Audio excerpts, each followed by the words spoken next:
वेद, वेदांत, उपवेद, उपनिषद, महाकाव्य। महाकाव्य के अंतर्गत यहाँ जाता है रामायण, महाभारत। हाँ, इसमें सबसे पहले हम लोग पढ़ेंगे वेद के बारे में। किसके बारे में? वेद। वेद के बारे में पढ़ते हैं। वेदों की संख्या कितनी है? 4। आप लोग पहले भी पढ़े होंगे शायद। हाँ, वेदों की संख्या कितनी है? 4। ऋग्वेद, दूसरा वेद कौन है? यजुर्वेद। यजुर्वेद,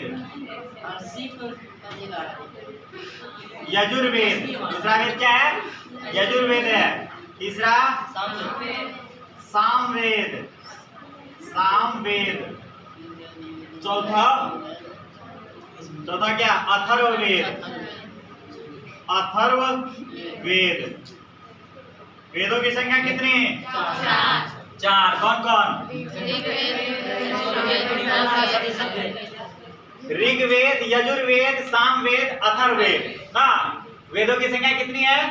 4। ऋग्वेद, यजुर्वेद, सामवेद, अथर्ववेद। ना, देखिए ऋग्वेद में जो है ना, ऋग्वेद में गायत्री मंत्र का चर्चा किया गया है। गायत्री मंत्र सुने? गायत्री मंत्र ना, ओम भूर्भुवः स्वः। वही क्या है? गायत्री मंत्र 108 बार गाया जाता है उसको।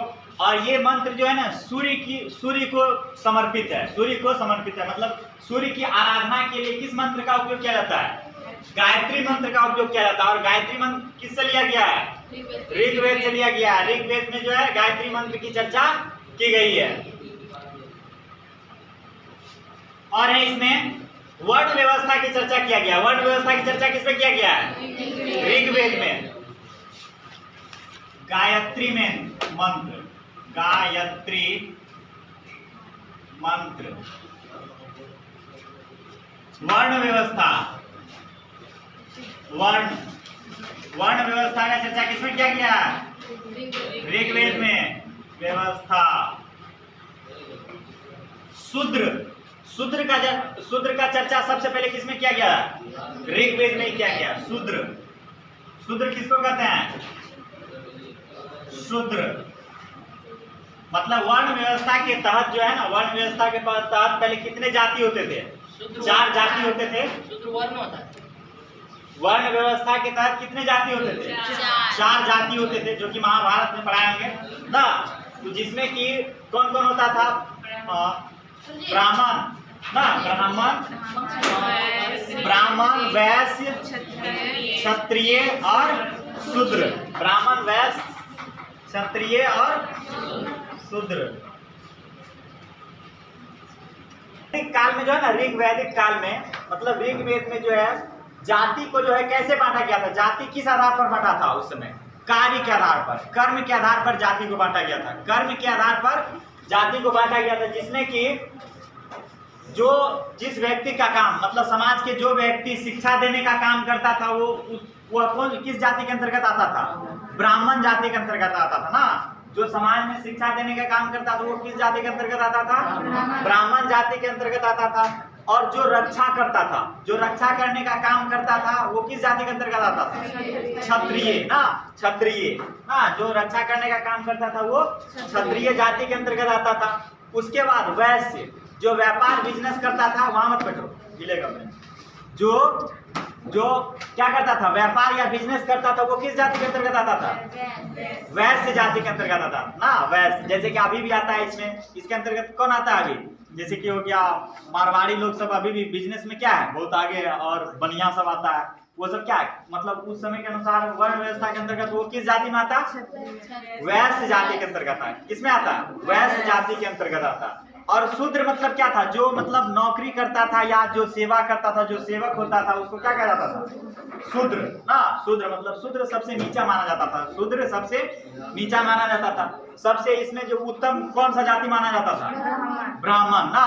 और कहा जाता था कि ब्राह्मण की उत्पत्ति किससे हुआ है? ब्रह्मा के मुख से, ब्रह्मा के मुख से। और क्षत्रिय का ब्रह्मा के किससे? भुजा से, बाहु से।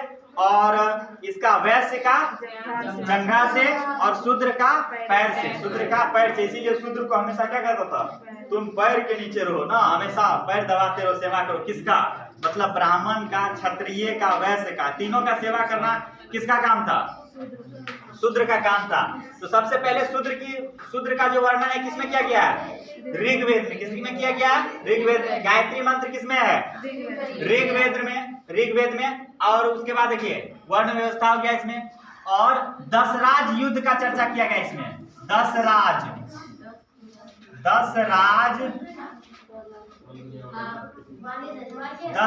युद्ध की चर्चा किसमें है?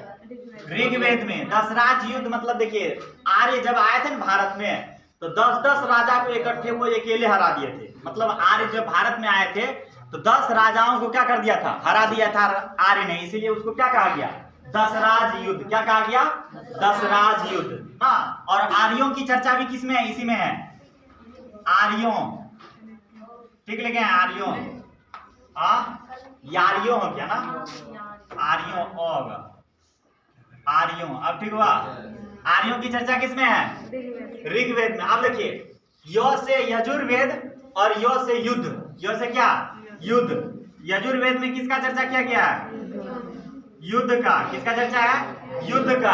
और कोई भी युद्ध जब किया जाता है तो युद्ध से पहले क्या किया जाता है? यज्ञ। बाहुबली मूवी देखा है? बाहुबली, उसमें पहले क्या किया जाता है? भैंसे का बलि दिया जाता है, उसके बाद युद्ध शुरू होता है। क्या? यज्ञ। यज्ञ का चर्चा किसमें है?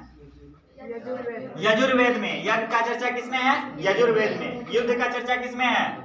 यजुर्वेद में। यही यज्ञ या कर्मकांड कर सकते हैं। और यजुर्वेद जो है ना, ऐसा वेद है जो कि गद्य और पद दोनों में लिखा गया है। यजुर्वेद ऐसा वेद है जो कि गद्य और पद दोनों में लिखा गया है। गद्य मतलब क्या होता है? गद्य मतलब कहानी, पद मतलब कविता। मतलब कहानी और कविता दोनों रूप में लिखा गया। कौन सा वेद? यजुर्वेद ना। उसके बाद देखिए सामवेद। सौ से सामवेद, सौ से संगीत। संगीत का चर्चा किसमें है?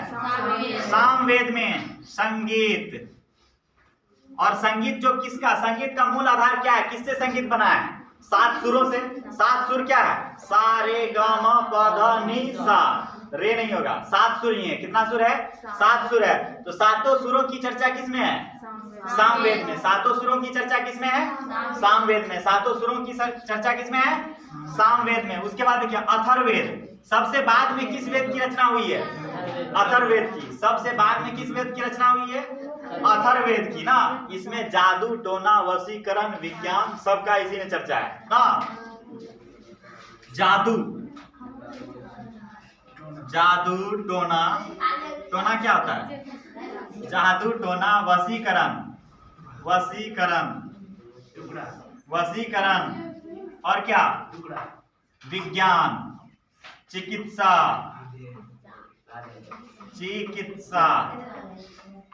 ये सब का चर्चा किसमें किया गया? अथर्ववेद में। अथर्ववेद में क्या क्या चीज का चर्चा किया गया है? जादू टोना वशीकरण विज्ञान चिकित्सा ना। जादू टोना वशीकरण विज्ञान चिकित्सा और भी है इत्यादि ना। ये सब चीज का चर्चा किसमें किया गया है?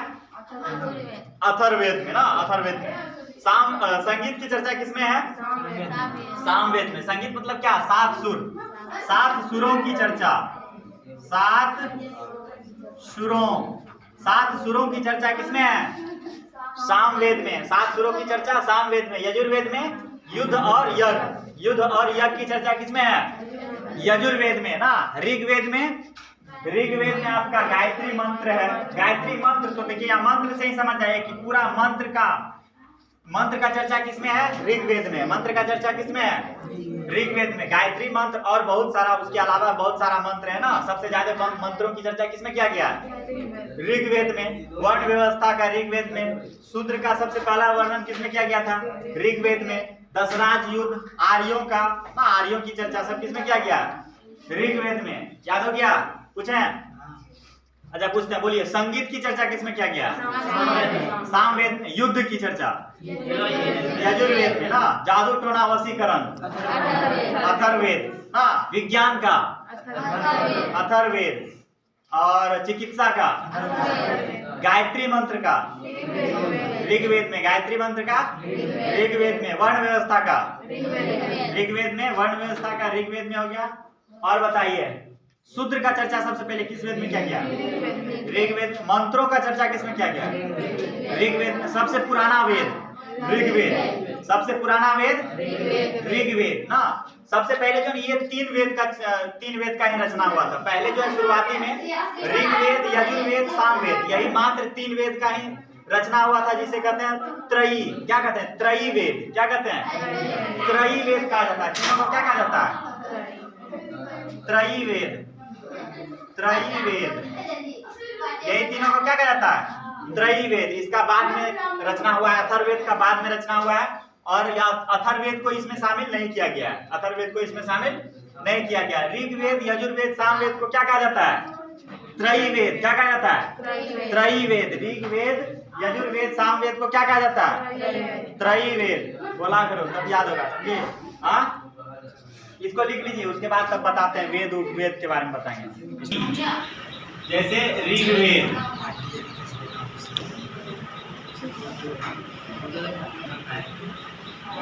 यजुर्वेद, सामवेद,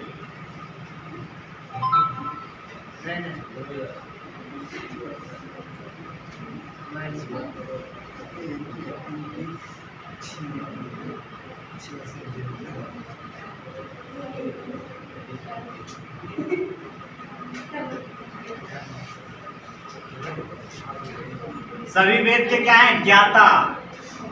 ज्ञाता या क्या कर सकते हैं इसको? ज्ञानी। ज्ञानी। जैसे देखिए, ऋग्वेद के ज्ञानी है होत्री। कौन है? होत्री। ऋग्वेद के ज्ञानी कौन है? होत्री। ऋग्वेद के ज्ञाता होत्री। बोलते चलो, मैं ये ज्यादा बड़ा है, यहाँ तक आएगा, कंफ्यूजन होने लगेगा। समझे? याद करते चलिए इसको। ऋग्वेद का होत्री, यजुर्वेद का अधर्यु। इसका कौन है? अधर्यु। यजुर्वेद का अधर्यु। सामवेद का उद्गाथा। कौन है? उद्गाथा। उद्गाथा। सामवेद का उद्गाथा। अथर्ववेद का गोपथ। कौन है? नहीं, ब्रह्मा है। ब्रह्मा। ब्रह्मा। अथर्ववेद का ज्ञाता कौन है? ब्रह्मा। मतलब ये जो वेद जो है ना, वेद का रचना जो हुआ है, वेद का रचना किसी पुरुष ने नहीं किया है। वेद का रचना किसी पुरुष ने नहीं किया है। मतलब कहा जाता है कि इसका पैगंबर था। इसका क्या था? पैगंबर था। जैसे मुस्लिम धर्म में पैगंबर होता है, उसी पैगंबर के द्वारा क्या किया गया है? उद्गाथा। गाता। गाता तो हो गया। गाथा भी हो सकता है। हाँ, उद्गाता ना। सामवेद का कौन है? उद्गाता। मतलब वेद का जो रचना है ना, वेद को जो लिखा गया है, किसी पुरुष ने नहीं लिखा है। वेद को क्या कहा जाता है? अपुरुष है। वेद को क्या कहा जाता है? अपुरुष है। मतलब किसी पुरुष ने वेद की रचना नहीं की है। मतलब भगवान के दूत जो मतलब ऋषि मुनि सब होते थे जंगलों में, वो तपस्या करते थे। उसके बाद वो तपस्या के बाद मतलब समझे उस पर भगवान प्रकट होते थे। उसके बाद वो क्या करते थे? वेदों की रचना शुरू करते थे। हाँ, इसलिए इसको माना जाता है अपुरुष कहा जाता है। जैसे देखिए, ऋग्वेद का ज्ञाता कौन है? ज्ञानी। ऋग्वेद का ज्ञानी कौन है? होत्री। ऋग्वेद का ज्ञानी होत्री। यजुर्वेद का अधर्यु। यजुर्वेद का अधर्यु। सामवेद का उद्गाथा। उद्गाता। सामवेद का उद्गाता। और अथर्ववेद का ब्रह्मा। अथर्ववेद का ब्रह्मा ना। अब देखिए, इसका जो है ना, ये तो ज्ञाता हो गया। मतलब वेद को जो है ना, ध्यान सुनिए, वेद को अच्छी तरह से समझने के लिए, वेद को अच्छी तरह से समझने के लिए इसको जो है ना कई भागों में बांटा गया। इसका मतलब कई हिस्सा किया गया। तो वेद के हिस्से को ही क्या कहा जाता है? ब्राह्मण ग्रंथ कहा जाता है। क्या कहा जाता है? ब्राह्मण ग्रंथ। ब्राह्मण ग्रंथ। ब्राह्मण ग्रंथ। वेद के हिस्से को क्या कहा जाता है? ब्राह्मण ग्रंथ। मतलब देखिए, जैसे ऋग्वेद का 2 ब्राह्मण ग्रंथ है। कितने हैं? ऋग्वेद के 2 ब्राह्मण ग्रंथ हैं। यजुर्वेद के भी 2 ब्राह्मण ग्रंथ हैं। यजुर्वेद के लिए कितने ब्राह्मण ग्रंथ हैं? 2 ब्राह्मण ग्रंथ। मतलब वेद बहुत विशाल होता, तो वेद को थोड़ा सा छोटा किया गया और उसको ताकि समझने में क्या हो, आसान हो। तो वेद से क्या किया गया? ब्राह्मण ग्रंथ की रचना किया गया। वेद से क्या किया गया? ब्राह्मण ग्रंथ की रचना, उसी को छोटा किया गया ना, उसी का छोटा रूप है, ताकि समझने में क्या हो, आसानी हो। जैसे देखिए इसका जो है ऋग्वेद के 2 ब्राह्मण ग्रंथ हैं, ऐतरे, क्या है? ऐतरे। ऋग्वेद के ब्राह्मण ग्रंथ ऐतरे और कौस्तुकीय, ऐतरे और कौस्तुकीय। ऋग्वेद का ब्राह्मण ग्रंथ ऐतरे और कौस्तुकीय ना, ऋग्वेद के ब्राह्मण ग्रंथ ऐतरे और कौस्तुकीय। इसको याद भी ऐसे कर सकते हैं थोड़ा सा ट्रिक के माध्यम से, क्योंकि ऋग्वेद कहाँ आ रहा है? पहला नंबर में है ना, पहला में 1 में है, कहाँ 3 होगा नहीं, 3 4 देखिए यहाँ 1 में है, ऋग्वेद कहाँ है? 1 में है। 1 कैसे लिखते हैं? 1 और 1, तो ए से क्या हो गया? ऐतरे, और क से क्या हो गया? कौस्तुकीय ना, ए से ऐतरे और क से कौस्तुकीय। और जैसे इसका ऐतरे है तो इसका तैतरे होगा, इसका क्या हो जाएगा? तैतरे, तैतरे, तैतरे ना। यजुर्वेद का ब्राह्मण ग्रंथ क्या हो गया? तैतरे। अब ऐसे सीक्वेंस बन गया, याद रह जाएगा, ऐतरे तैतरे। और इसका शतपथ, क्या है? शतपथ, शतपथ। हाँ, यजुर्वेद का ब्राह्मण ग्रंथ कौन कौन सा है? तैतरे और शतपथ। यजुर्वेद का ब्राह्मण ग्रंथ तैतरे और शतपथ। और उसका ऋग्वेद का ऐतरे और कौस्तुकीय, हाँ कौस्तुकीय। ऋग्वेद का ब्राह्मण ग्रंथ ऐतरे और कौस्तुकीय, और यजुर्वेद का ब्राह्मण ग्रंथ तैतरे और शतपथ। हाँ, सामवेद के ज्ञानी कौन है? उद्गाता, हाँ उद्गाता। और अथर्ववेद का ब्रह्मा ना, ऋग्वेद का होत्री, ऋग्वेद का होत्री, यजुर्वेद का अधर्यु, हाँ अधर्यु।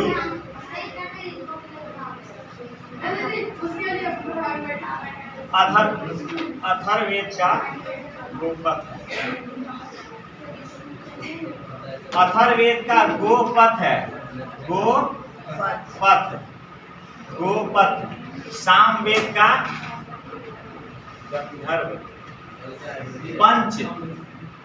पंचविश, क्या है? पंचविश। देखिए सामवेद का ब्राह्मण ग्रंथ, ये दोनों का एक ही है, ये दोनों का क्या है? एक ही है। सामवेद का ब्राह्मण ग्रंथ क्या है? पंचविश। और अथर्ववेद का ब्राह्मण ग्रंथ गोपथ, अथर्ववेद का ब्राह्मण ग्रंथ गोपथ ना, अथर्ववेद का ब्राह्मण ग्रंथ गोपथ। यजुर्वेद का ब्राह्मण ग्रंथ तैतरे और शतपथ ना, तैतरे और शतपथ ना। ऋग्वेद का ब्राह्मण ग्रंथ ऐतरे और कौस्तुकीय, ऐतरे और कौस्तुकीय ना। अब देखिए सभी वेद का जो उपवेद है, सभी वेद का क्या है? उपवेद। उपवेद का मतलब क्या हुआ? वेद से छोटा। जैसे राष्ट्रपति से छोटा क्या होता है? उपराष्ट्रपति होता है ना। मुखिया से छोटा क्या होता है? उप मुखिया। कितना होगा तो मुखिया से तो कम में पावर न रहेगा उसका। हाँ, उसी तरह सभी वेद का क्या है? उपवेद है। सभी वेद का उपवेद है। जैसे देखिए ऋग्वेद का उपवेद है ऋग्वेद, आयुर्वेद। इसका उपवेद क्या है? आयुर्वेद। क्या? आयुर्वेद ही है। ऋग्वेद का उपवेद क्या है? आयुर्वेद। उसके बाद यजुर्वेद का उपवेद क्या है? बता कहाँ, बता है कहाँ? हाँ, यजुर्वेद का उपवेद है धनुर्वेद। क्या है? धनुर्वेद। देखिए युद्ध का चर्चा किसमें है?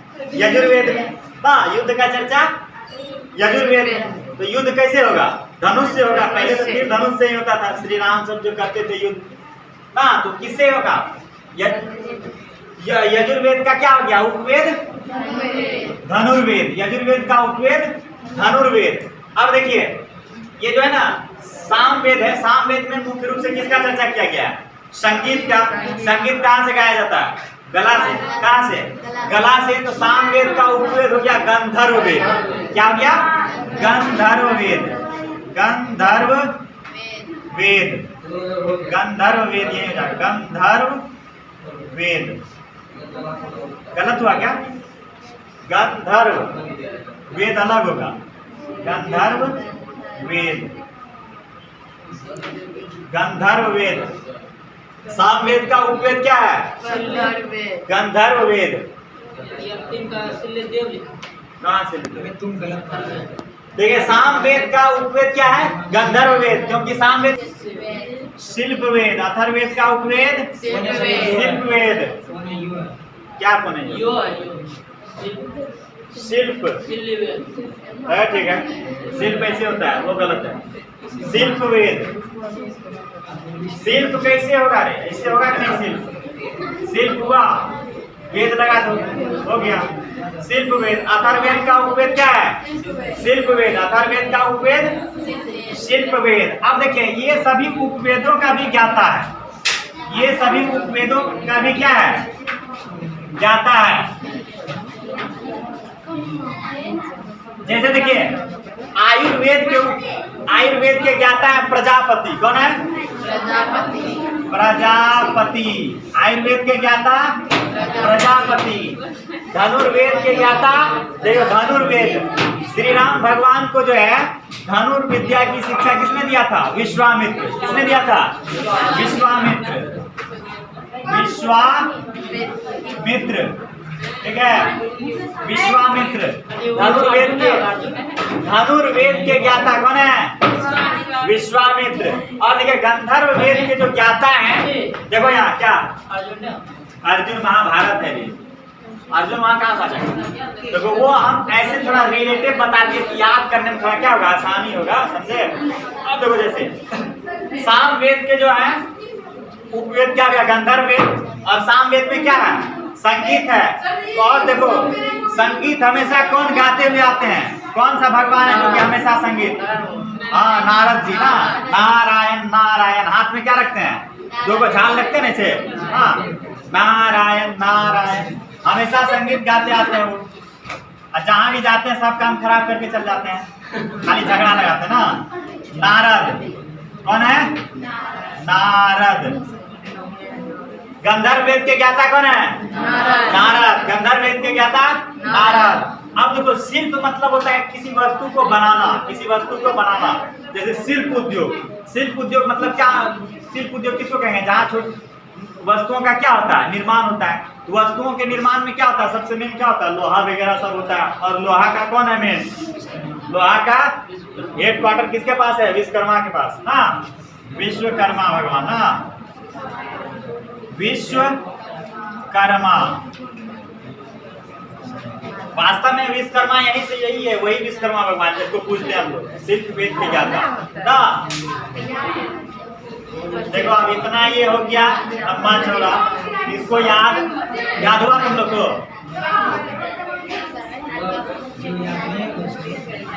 यार नहीं हुआ यार?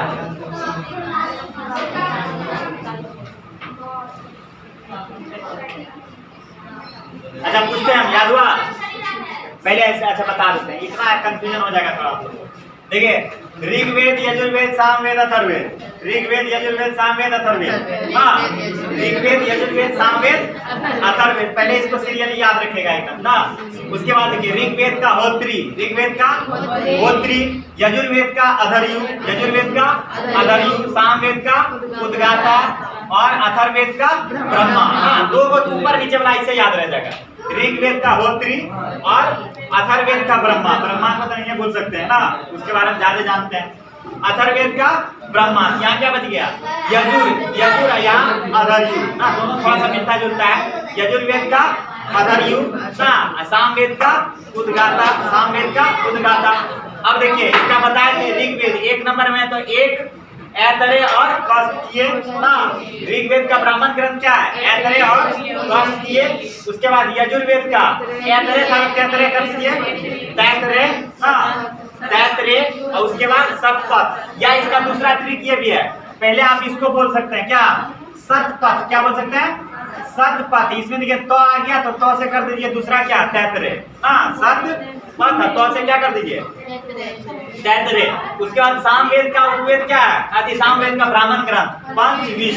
सामवेद का ब्राह्मण ग्रंथ पंचविश। अथर्ववेद का ब्राह्मण ग्रंथ गोपथ ना। अथर्ववेद का ब्राह्मण ग्रंथ क्या है? गोपथ है ना। उसके बाद देखिए ऋग्वेद का उपवेद क्या है? यजुर्वेद और आयुर्वेद। ऋग्वेद का उपवेद आयुर्वेद। यजुर्वेद का उपवेद धनुर्वेद ना। यजुर्वेद युद्ध का चर्चा इसमें है। युद्ध का मतलब क्या? धनुष आ गया इसमें, धनुर्वेद की तो ऐसे याद हो जाएगा ना। यजुर्वेद का उपवेद धनुर्वेद ना। इसमें देखो दो का तो ट्रिक हो गया ना, ऐसे दो तीन का ट्रिक हो गया। युद्ध का चर्चा है तो धनुष, तो धनुर्वेद। उसके बाद सामवेद, संगीत का चर्चा है इसमें। संगीत कहाँ लगाया जाएगा? गला से, तो क्या जाएगा? गंधर्ववेद। गला से गंधर्ववेद। उसके बाद अथर्ववेद। अथर्ववेद में क्या है? शिल्पवेद। अथर्ववेद का क्या है? शिल्पवेद है। दो का तो ट्रिक हो गया, दो का ऐसे याद हो जाएगा। ऋग्वेद का आयुर्वेद और अथर्ववेद का शिल्पवेद। और इसका आयुर्वेद का कौन है ज्ञाता? प्रजापति। आयुर्वेद का ज्ञाता प्रजापति। धनुर्वेद का ज्ञाता विश्वामित्र। हाँ, गंधर्ववेद का ज्ञाता नारद। हाँ, शिल्पवेद का ज्ञाता कौन है? विश्वकर्मा। अब पूछे याद हुआ? अब बताइए तैतरे ब्राह्मण ग्रंथ किस वेद का ब्राह्मण ग्रंथ है? यजुर्वेद का है ना। और बताइए शिल्पवेद किसका उपवेद है? अथर्ववेद का है ना। अथर्ववेद के ज्ञाता कौन है? ब्रह्मा। अथर्ववेद के ज्ञाता ब्रह्मा है ना। सामवेद के ज्ञाता कौन है?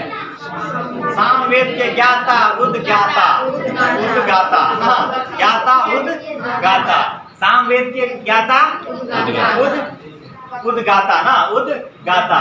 और बताइए ऋग्वेद का ब्राह्मण ग्रंथ कौन सा है? ब्राह्मण ग्रंथ ऋग्वेद का ब्राह्मण ग्रंथ ऐतरेय और कौशिकीय। ऐतरेय और कौशिकीय। ऋग्वेद का उपवेद आयुर्वेद। आयुर्वेद के ज्ञाता प्रजापति ना। शिल्पवेद के ज्ञाता विश्वकर्मा। गंधर्ववेद के ज्ञाता नारद ना। यजुर्वेद का उपवेद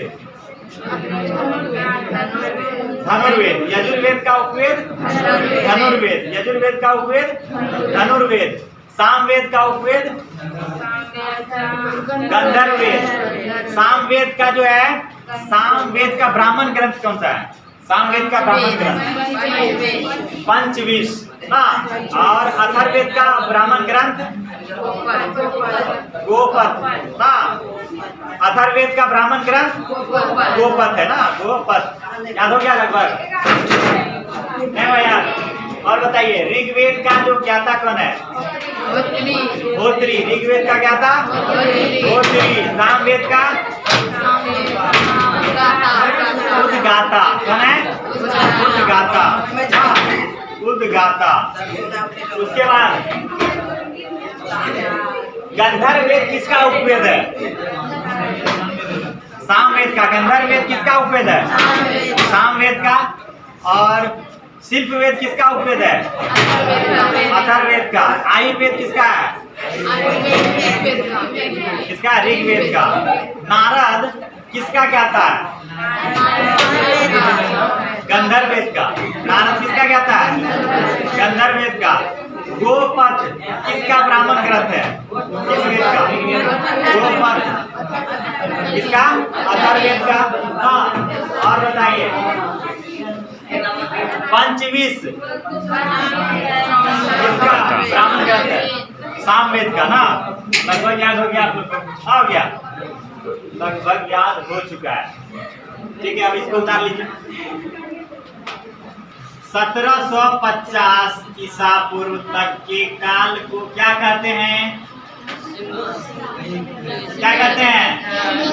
सिंधु सभ्यता। क्या कहते हैं? सिंधु सभ्यता। हाँ, 2500 ईसा पूर्व से 1750 ईसा पूर्व तक के काल को क्या कहते हैं? सिंधु सभ्यता। और इससे पहले अगर चल जाएं 2500 ईसा पूर्व से पहले, 2500 ईसा पूर्व से पहले पहले पहले क्या था?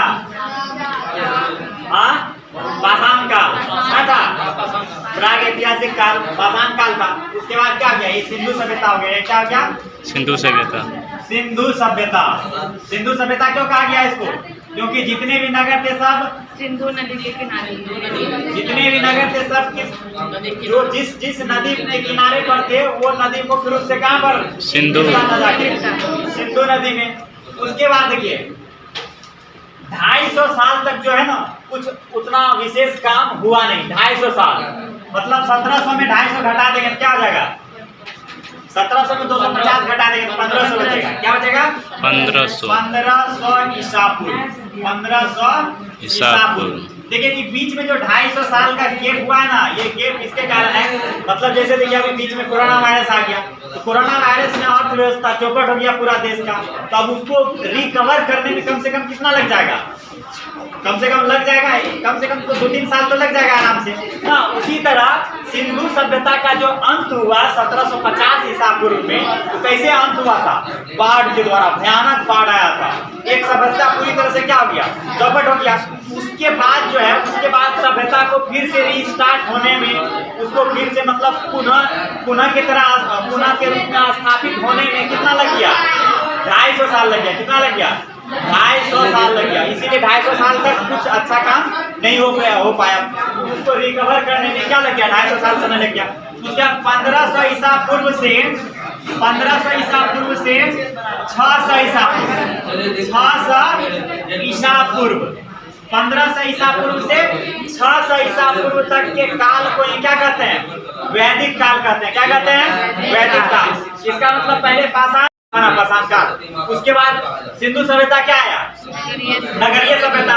फिर देखिए फिर ये जो वैदिक काल है, फिर ये क्या है? ग्रामीण सभ्यता है। वैदिक काल क्या है? ग्रामीण सभ्यता। वैदिक काल ग्रामीण सभ्यता है। और वैदिक काल के बाद आएगा महाजनपद, मतलब फिर नगरीय सभ्यता आएगा। महाजनपद नहीं आएगा, मौर्य काल, गुप्त काल सब उसी में आएगा। अब इसमें देखिए, इसमें भी दो भाग था। ये क्या हो गया आपका? वैदिक काल। वैदिक काल क्यों कहा गया? क्योंकि इसी काल में क्या हुआ था? वेदों की रचना हुआ था। इसी काल में वेदों की रचना हुआ, इसलिए इसे क्या कहा गया? वैदिक काल। 1500 ईसा पूर्व से 600 ईसा पूर्व तक के काल को क्या कहते हैं? वैदिक काल कहते हैं ना। वैदिक काल। इसमें देखिए पहले बताया देख, सबसे पहले 3 वेद का रचना हुआ था ना, ऋग्वेद, यजुर्वेद, सामवेद ना। तीनों वेद का जो रचना हुआ उसको क्या कहा गया? ऋग्वैदिक काल। क्या कहा गया? ऋग्वैदिक काल।